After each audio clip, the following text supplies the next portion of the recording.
if you love college football, it's a must. So get on over to Irish Breakdown and check out Bryan's content right there. Before we possibly move on to the defense, as you mentioned before we started to record, recruiting's in a lull for just about everybody right now.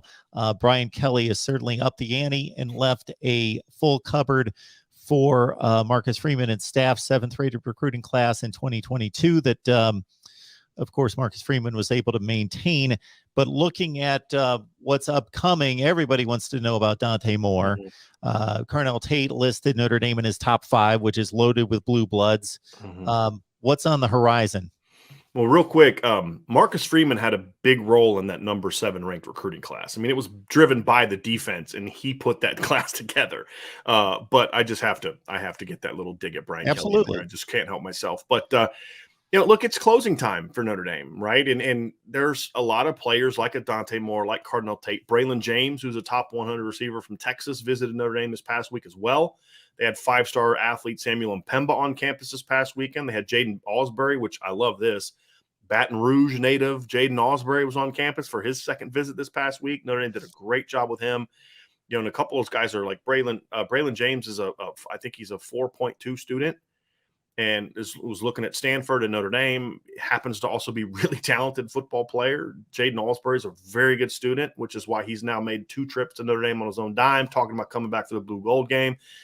So Notre Dame's in a great position with all those guys. Jason Moore from Maryland, they're in a great position with from DeMatha. Christian Gray is a kid that's a Notre Dame, LSU, Ohio State battle. There's a lot of players on the board. But for Notre Dame, it's like, okay, this is all great, but you got to close now, right? And I think it all starts at quarterback. I think that's going to be the key is closing on Dante Moore. Obviously Michigan's trying to get him, Michigan State, Miami, Texas A&M recently offered. He's visited Florida recently. I mean, he's been to LSU. He's been all over the country. Notre Dame's got to close, right? And they've been in great shape with him for a long time. Dante's another one of those, those kids that supposedly didn't exist, during the Brian Kelly tenure, these top 50 5-star kids that also are great students. He's a 4.0 student. And, so it's about everything about Dante screams Notre Dame, but Notre Dame's got to make sure that they can convince Dante of that as well. And I think they've done a good job so far. It's just closing time, right? And that's going to be the key. And, they're hoping to get him on campus by the end of March. He's kind of gone all over the country, and Notre Dame is supposed to be kind of like his last stop. And Notre Dame's going to, try to get that push because I think he'll announce a decision by the end of April. I think that's kind of what I'm hearing is the game plan is going to be no later than the end of April.